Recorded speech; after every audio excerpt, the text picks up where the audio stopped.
आप सोचो जिसकी तनख्वाह 50,000 रुपए यार, 50,000 रुपीज, वो अपना मुंह पीट रहा है कि मैं अपने बच्चों को ईद पे कपड़े कहां से दिलाऊंगा, मैं तो ना अफ्तारी करा पा रहा हूं ना सहरी करा पा रहा हूं, मेरे बच्चे भूखे सो रहे हैं। आप सोचो यार क्या कयामत हो गई है। 850 रुपए का 30 किलो आटा आता था 1 महीने पहले भाई, आज 5 किलो नहीं आ रहा, 860 रुपए का 5 किलो आटा है। अगर आपको पता है सिक्योरिटी गार्ड सड़कों में क्यों सो रहे हैं आजकल? ये एक नया ट्रेंड शुरू हुआ है, नोट किया आपने कि सिक्योरिटी गार्ड सड़कों पे सो रहे हैं? और क्यों? गौर नहीं किया? जब 12,000 रुपए तनख्वाह होगी, बस के अंदर आपका लग रहा है 80 रुपए एक स्टॉप का, 80 रुपए दूसरी बस का, 160 जाने का 160 आने का।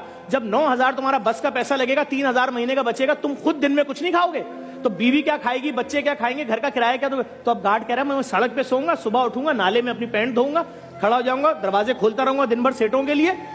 ये है गार्ड। और जो MBA लड़के हैं ना कराची के, खुदा की कसम खा के बोल रहा हूं, रक्शे और चिंचियां चला रहे हैं। क्यों?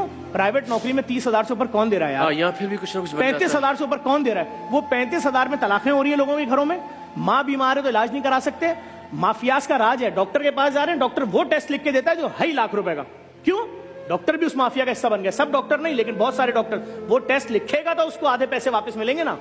हमारे लोगों का क्या हाल हुआ है यार? सब बुरे लोग आपस में कनेक्टेड हैं, नेटवर्क बने हुए हैं। हुकूमत को सोचना पड़ेगा। अगर इन्होंने लोगों के लिए कोई ग्रांट नहीं दी, रमजान ग्रांट नहीं, पूरे साल का मुफ्त आटे का हाल देख लीजिए, कोई मनसूबाबंदी नहीं है, कोई प्लानिंग नहीं है, कोई कौन सी प्लानिंग? आप दिलचस्पी ही नहीं है। सर आप किस इलाके की बात करते हैं? मैं आपको औरंगी, कोरंगी, लांडी, मलीर, शाह फैसल, शादमान, बफर जोन, लियारी, खारादर, जहां बोले चलते हैं हम रात में 4 बजे। अगर आपको आवारा कुत्ते ना काटें तो मेरा नाम चेंज कर दिएगा।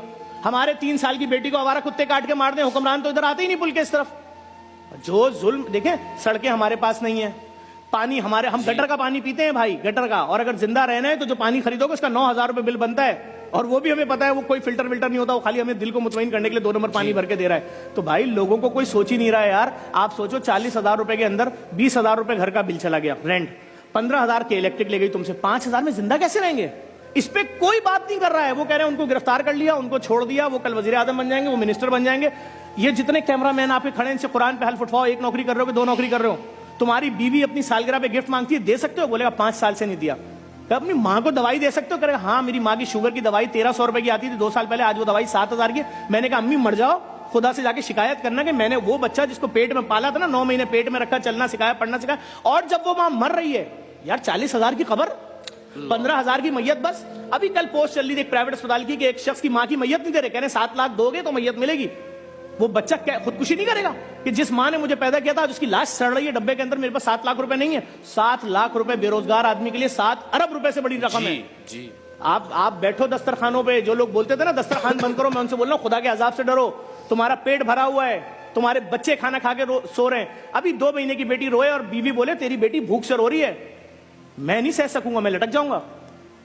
तो मेरी बेटी, यार मैं तो टीवी पे ऐड देख रहा हूं, ये महंगी लॉन, ये महंगे कपड़े, ये महंगा रेस्टोरेंट, ये महंगा खाना, ये खाने का सेगमेंट, खाना ही नहीं है, सिर्फ भूख भूख भूख भूख। लोगों के पास दफनाने के पैसे नहीं है, बात ही खत्म हो गई।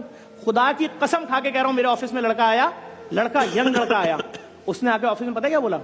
उसने बोला कि सिर्फ 25,000 रुपए दे दे, मैं झूठ नहीं बोल रहा, मेरे बेटे की मैयत 3 दिन से रखी, दफनाने के पैसे नहीं है, मैं किसी से बोल नहीं सकता। मैंने कहा झूठ बोल रहा है, ऐसा हो नहीं सकता।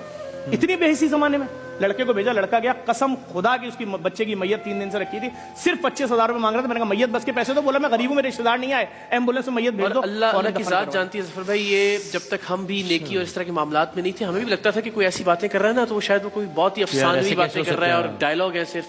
लेकिन खुदा गवाह है कि वाकईतन ये जितनी बातें आप कर रहे हैं, मैं उनकी तायद करता हूँ कि इससे ज्यादा सूरत हाल खराब है। शायद हमारे अल्फाज उसको बयान ही नहीं कर सकते। उससे बड़ा जुल्म सुनो यार, जो बड़े बड़े सेठ हैं जिनकी पूरी दुनिया में कारोबार है, उनके ऑफिस से फोन आता है कि यार जफर आ जाओ, हम तुम्हारे डायलिसिस वाले प्रोजेक्ट में डोनेशन देंगे, लैब में देंगे, मुर्दा खाने में। मैं जाता हूं उनके ऑफिस, 2-2 घंटे बैठाते हैं, पूरे स्टाफ से मिलवाते हैं, सब कुछ करवाते हैं, अरबों रुपए जो कमा रहे, खरबों रुपए।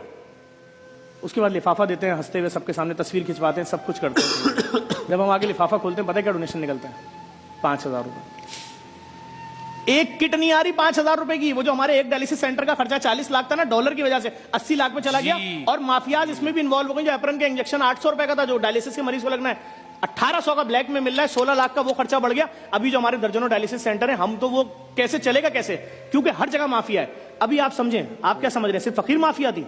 ये ठेले वाले जो है ना, ठेले वाले, ये एक आदमी का ठेला होता है, वो 7,500 का ठेला खरीदता है, 2,200 रुपए का तराजू और उसके वेट लेता है, ओके। और उसके बाद सब्जी उठाता है 10 लाख रुपए की, वो सारे ठेलों पे अपने रख देता है, और उसके बाद सबको बोलता है 1500 दिहाड़ी पे ठेले ले जाओ।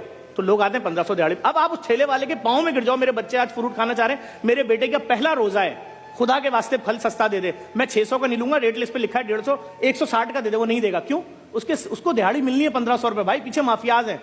सरकार अगर इनको बंद करे, पुलिस इनकी FIR काटे ठेले वालों की, नहीं बिकेगा रेट, मार्केट रेट में। कौन करेगा? लेकिन सवाल ये है, बात ही खत्म हो दिलचस्पी गई। ही नहीं है, प्रायोरिटी ही नहीं है, अवाम सर, तरजीह मैं ही नहीं है। फकीरों के खिलाफ में निकला, 6 बाइकों पे मेरे घर तक आए। अगर मैं उस दिन उनके हाथ तक जाता, मैंने वीडियो डाली है, तो आज मेरा 10वां होता। क्यों? देखिए सीधी सी बात है, हर दुकानदार फकीर को 10 रुपए देता है। मैंने पूछा 10 रुपए क्या औकात है? उसने बोला अबे 10 तो हम इसलिए देते हैं, हमारा काम चल रहा होता है भाई। तो मैंने कहा दिन में कितने फकीरों को दे देते हो? कहते 60, 65, 600 रुपए लगते हैं। क्या है 600 रुपए?